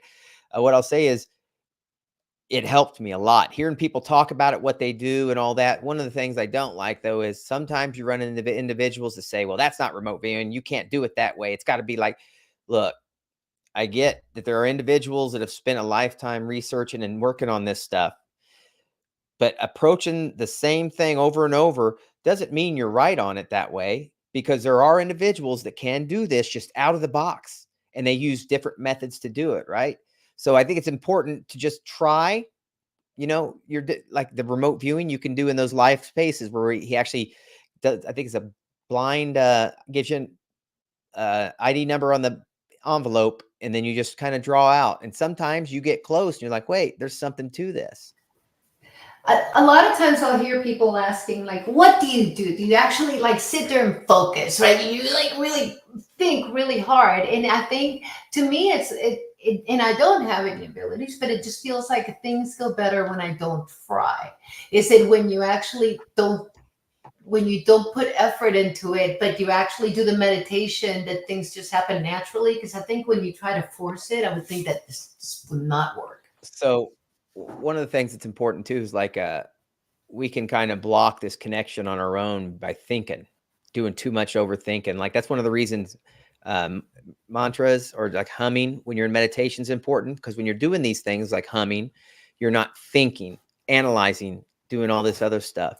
So what I try to do when I'm doing my remote viewing is mine goes quickly. Typically I close my eyes and then I just start drawing. First thing that comes to my head, it's this, it's that, it's that. So I do mine quickly, usually a minute or two max. But there's other ones that I like to do. Like, I think there's been cases where we're given time. Like I think sometimes we're given up to like 12 hours or a day. Try to take the information. Like I set intention prior to going to bed with a lucid dream. Try to do it, see what I'm going to see in that dream. Or if I can, I'll meditate and try to get it in a thought projection, which would be when I see things on the back of my eyelids. So there's multiple ways you can get these images, but remote viewing itself is typically done where you're just clearing your mind and you're drawing, right? Like it feels almost like a form of automatic writing in a way once you start getting into it. But yeah, you're just clearing your mind and you're drawing based on that ID number. So they give you that ID number, you read the ID number, and you just start going to that place. Some individuals can do it really well. Some need training and then can do it really well. Some may never figure it out, but it's just like anything, right? It's not until you try it that you figure out if you're good at it or not. And I think more people would be surprised that they would be pretty good at it, because again, all of us have this capability. Yeah, talk about people that have the capability. I can tell you that Helen is probably one of the most connected people we know. It's like I stopped meditating because it really freaked me out. I honestly started feeling so out of control. I felt like I wouldn't be able to come back one day. Do you have any thoughts for Helen? We can more questions now. So no, I can see that. For me, I had to stop meditating for a little bit just because the amount of information I was taking in, and then because sometimes it's not good. It's not always, flowers and dandelions and stuff, right? So, but then I started realizing that I was in control, and that's the hard part. You said as you started feeling out of control, that's how I felt at the beginning, because when you first start doing these things or when they start happening, you're not quite understanding what's going on. But the thing to take away is you can control it as you work at it, and it gets easier and better. And I hope you get that chance to go back into it and start putting some intention into the things. Like, for example, when you set intentions for where you want to see or go, or if you want to astral travel, that's another thing that's pretty cool. Doing things along those lines. I mean, my first experience in meditation, right? Astral travel, man. It was wild the way it all happened. Where did you go? Yeah, tell us the story. I was just hitting my meditation, and as I'm there, this floppy bubble pops up in front of me, and it looks like one of those, those water weenie things, the things that you squeeze and they flop all over the place. Well, it was like a sock, but it looked like a bubble. It just appears. So I get into this thing, and the next thing I know, I'm over an island. And as I'm over this island, I'm sitting, I'm like where I could see the tops of the trees. So I tell myself, pan out. And as I pan out, I start realizing this island's in the shape of an X. And I'm like, what is this trying to tell me? And I get some other things from that one. As I pop out of this area, I realize I'm seeing a boring machine, right? And I realize it's telling me something about Elon is what it's trying to tell me, because I get multiple pieces of information about one of his companies or the letter X, like Boring Machine. He has a company called the Boring Company. And and I started seeing satellites and what they were doing. So this is all coming to me, as it's just happening. And it can be wild, it can be fun, but it's hard not to analyze the information as you're experiencing it, which is kind of difficult for me, because I'll break myself out on accident by being in meditation and having an experience in the meditation, and then immediately saying, wait, what was that? Because that does happen. You'll see and experience things. Hell, I broke myself out laughing before because something ridiculous has happened that just made no sense whatsoever. And I thought it was hilarious. Made me think NHI have a sense of humor. They probably do. I mean, there have to be some of our peers just more evolved, and I would not think that they left sense of humor behind. I have a couple of more questions from the chat.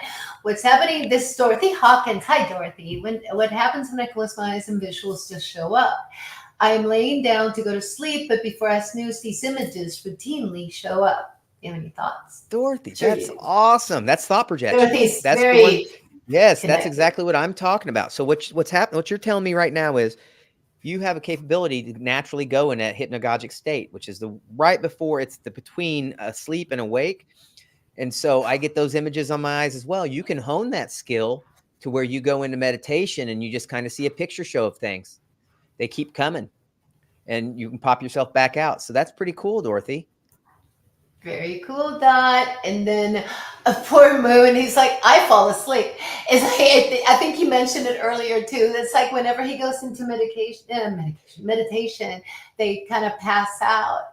Kelly Lewis, I keep trying to meditate, but I keep passing out. There it is. It's like, Dorothy. That happens. Look, it happens to the best of us, because I can tell you right now that I'll go in to meditate and frequently I'll just pass out, because like I said, it's a balance. You're trying to get to that state that's not quite sleep, but it's almost there. So I find that one of the ways is, if you really want to experience, an easy way to do it is like there's a sleep schedule you can do where you kind of wake up middle of the night, like 3 a.m.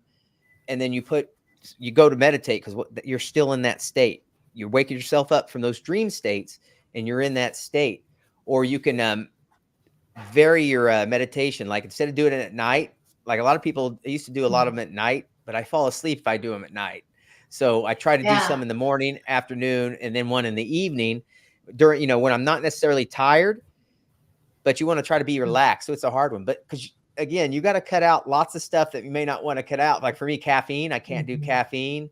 Yeah, I was it's like, I don't have the discipline. You've done a lot of good changes.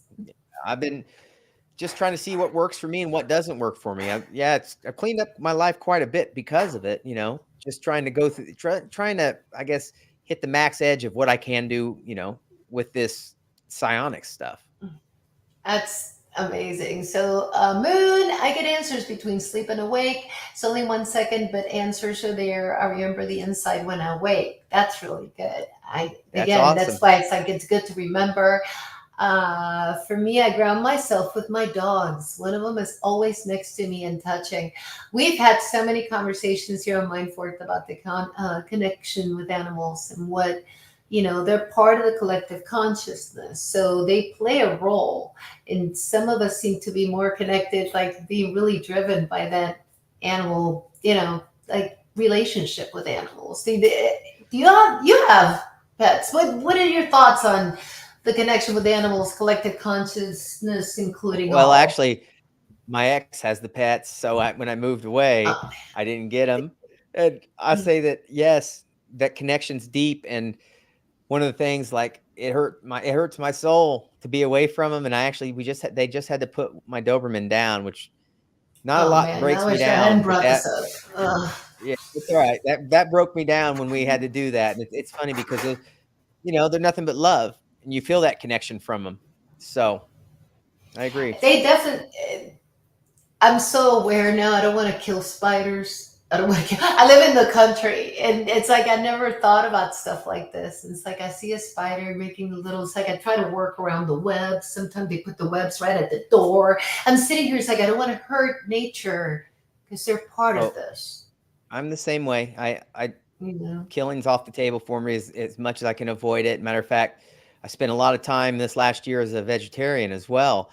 I just picked up know. meats right now for the simple fact of having some in my body, because I work out quite a bit as well, mind, body, spirit type thing. And I just couldn't do anything as a vegetarian. I wasn't getting enough protein because it was quite expensive to get their protein replacements, as opposed to just getting some fish, shrimp, or something along those lines to start doing it. But it comes down to, the way animals are treated.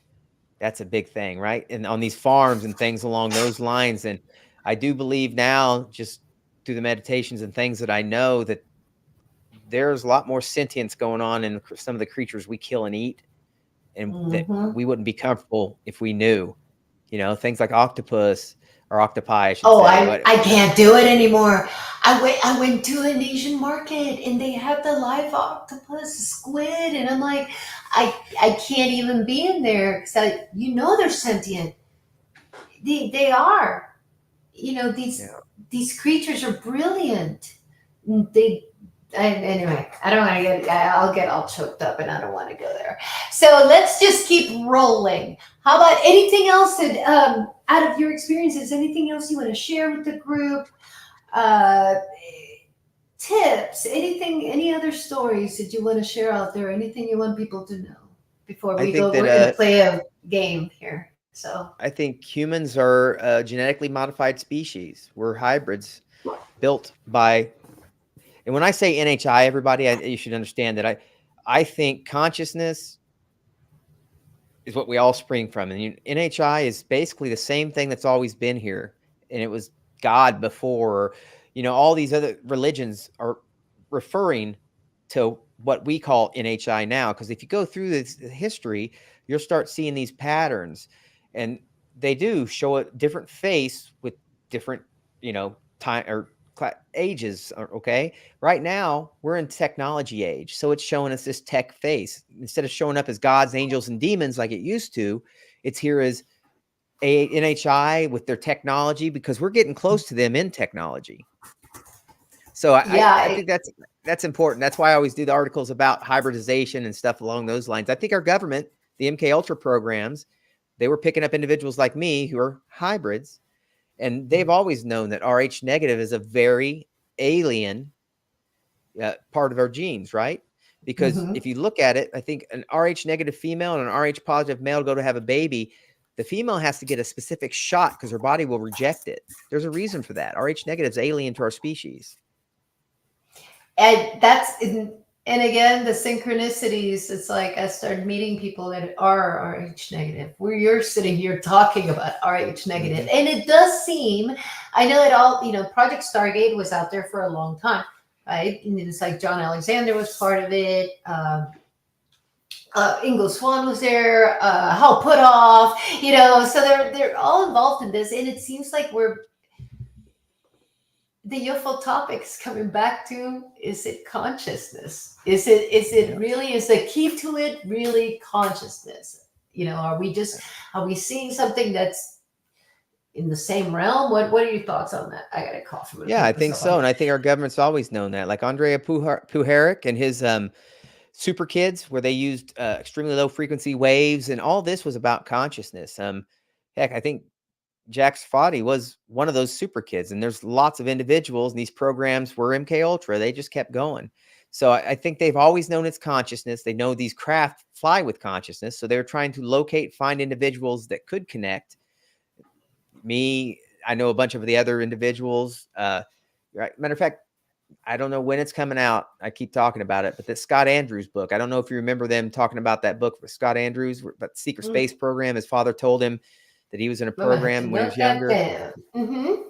Well, that is about MK Ultra. Secret space program is essentially MK Ultra. They were using children to communicate with something, to do these different things with consciousness. And I think when people see the book come out, they're going to realize, wow, our government's really been lying to us. I also think that's catastrophic disclosure, not necessarily, hey, we got craft, but not only do we got craft, but y'all are aliens and you can communicate with them.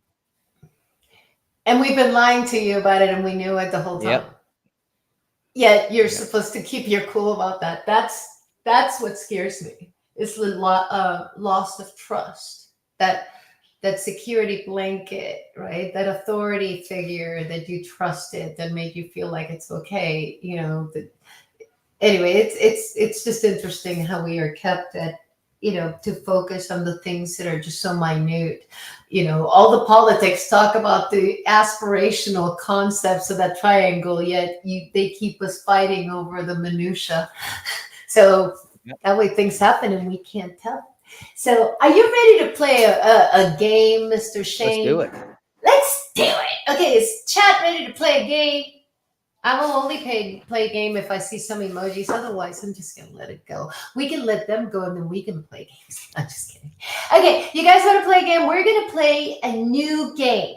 It is called I created the personality test that we talked about earlier. So we are going to check it out. Hold on a second. So how this is going to go, and this is completely interactive. First of all, I need some music because I get bajiggity without music. Here we go. I'm going to do a little circus.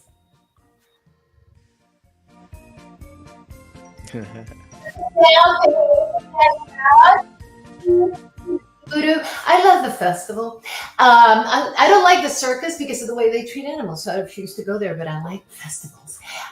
So if you recall correctly at the beginning of the show, we're about to play the Undercover Brother personality game, in which you're going to find out which Undercover Brother character you most resonate with. And again, this is interactive, so chat, get ready to keep track of your answers because we're going to do a little quiz, right? And remember the characters that you're going to get segmented into. I love the segmentation of this after I just said I don't want to be segmented into groups. But that's exactly what I'm going to do. It's like lessons. So we could be Undercover Brother himself, if you guys remember. Smart Brother. Are you Smart Brother inside? We're going to find out. Conspiracy Brother. Are you, conspiratorial? We're going to see. And again, this is something that we need the chat to play. And again, or are you Lance? And don't be scared of Lance. Just to set the mood, I'm going to go ahead and play another scene from Lance just so you can get to know that Lance is actually a badass. And here's Lance in action. Let me talk to him. I'm White. We don't want any trouble. What are you gonna do about it? Sissy. I am not a sissy!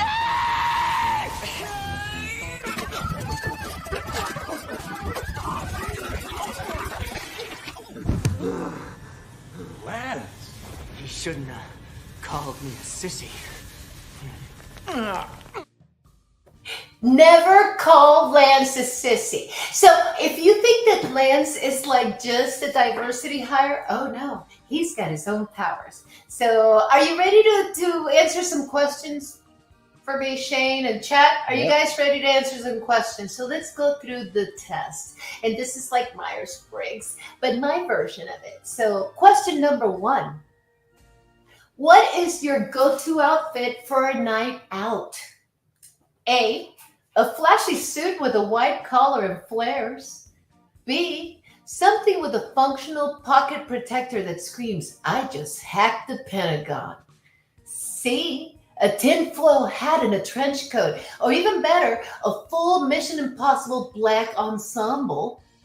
Or D, socks with sandals and a fanny pack. So look at your answers, chat. question number 1, your night out outfit. Please pick your answers and put them on the chat. A, flashy suit. B, I just hacked the Pentagon and I have a pocket protector. C, tinfoil and trench coat. Or D, socks with sandals. Okay, Shane, I'm going to write down your answers. What do you think? Okay, I see answers. C. Oh, I know which one you're going for. So Shane gets a C. I've already done this multiple times, so I have some. Let's see what we have in the chat for this answer. So we got diversity in the chat, and I like it. We got some A's, D's, C, A, D. I love it. I like diversity. So let's go ahead. Question number 2, everybody. Get ready. What is your favorite type of music? So we're seeing Lance here with his little AirPods or whatever there are, headphones. A, funk and soul, baby. The groovier, the better. B, classical music. It helps me think. C, anything played backwards for hidden messages. Red Room. Or D, geeky 80s pop or anything by El DeBarge. Everybody answer. So I've got some. Oh, are you good? Do you see your choices? Oh, he's going with C. Someone's sticking with C. I know where he's going. Okay, and then next, I see on chat. Let me get rid of this. I see on chat that diversity continues. Although they probably all lied. Keep track of most of your answers, guys. So at the end, we're going to wind up looking at how many A's, B's, C's, or D's you had. Okay, the next question is, how do you prefer to handle conflict? See, there you got undercover brother ready for this karate shop.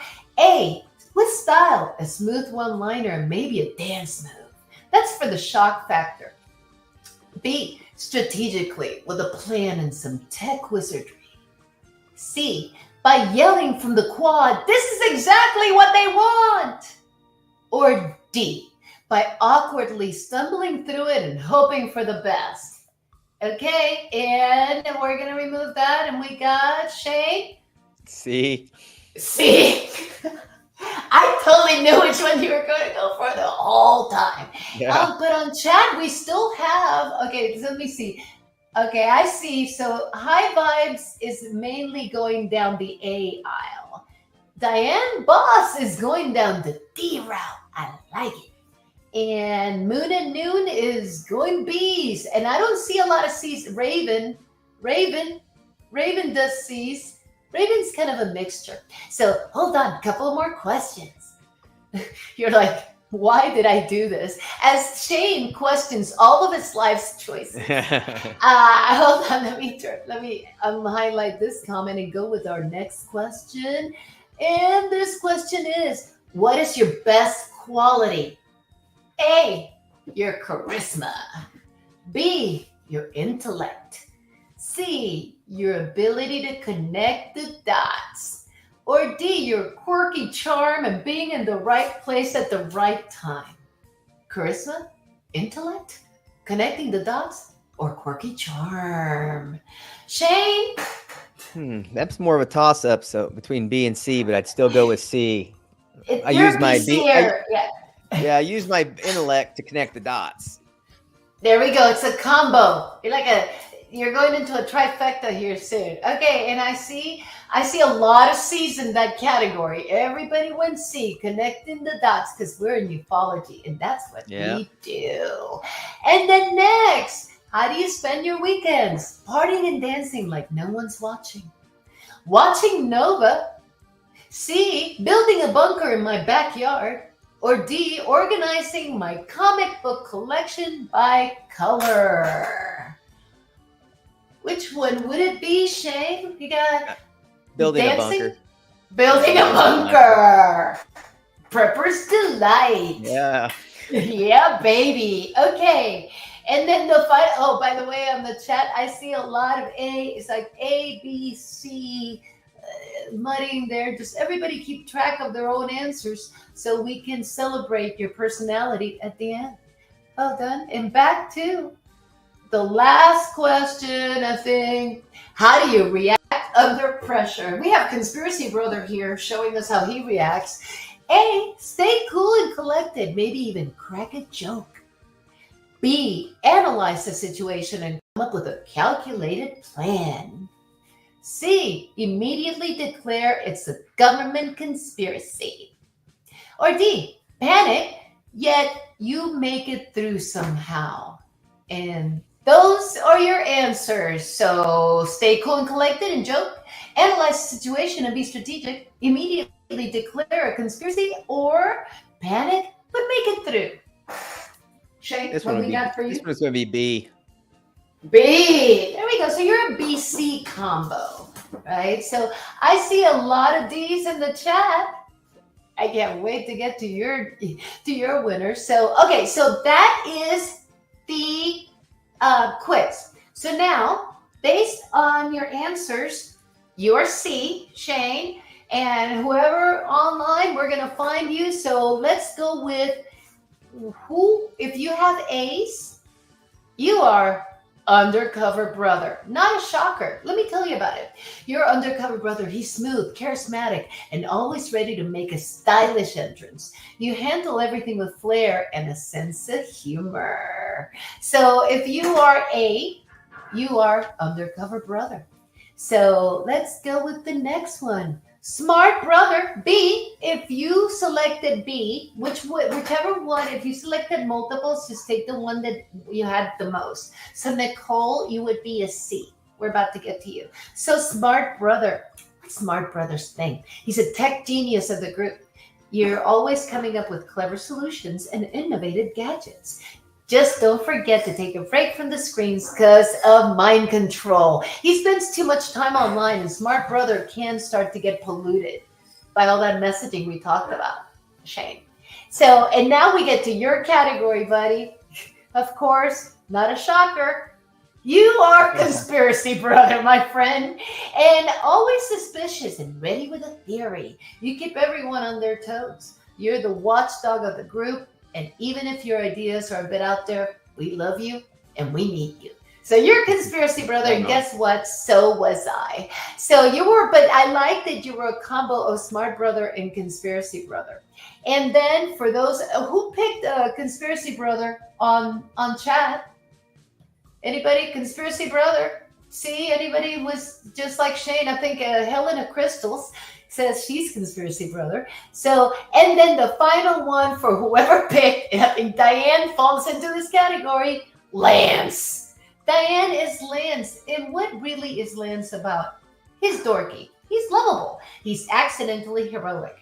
You might not always get it right for the first time, but your heart is always in the right place, and you rock that fanny pack and those sandals. So those were your personalities. So it was silly.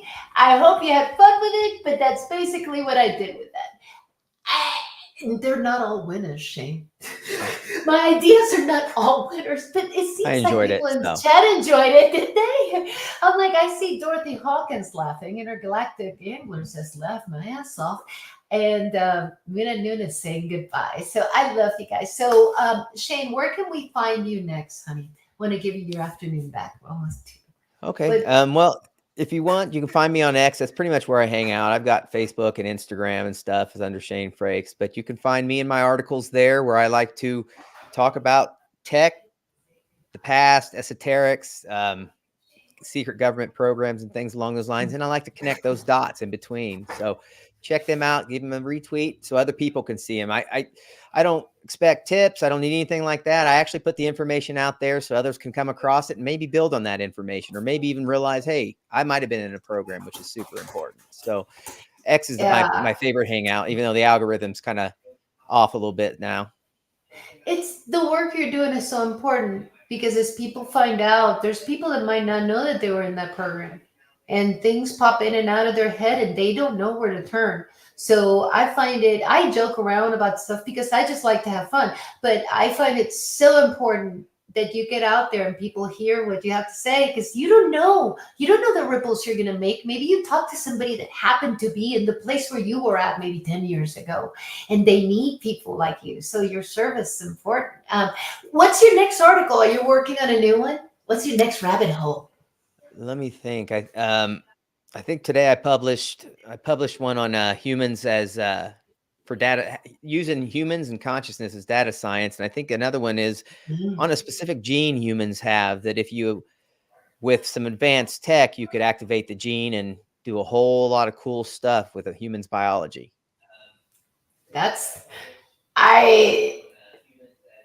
It's funny to see. It's like when the last time we talked, we were talking about Roswell. When the news says thank you, I'm starting to say goodnight to people. But we were at Roswell, and we were like, I remember you saying, it's like, Roswell happened. Roswell happened. You were just so passionate. And now you have a different take to it. It is the same, but it's like, it's a piece. Again, Yeah. you know, I feel it. I see it. And I'm just so proud of you, man.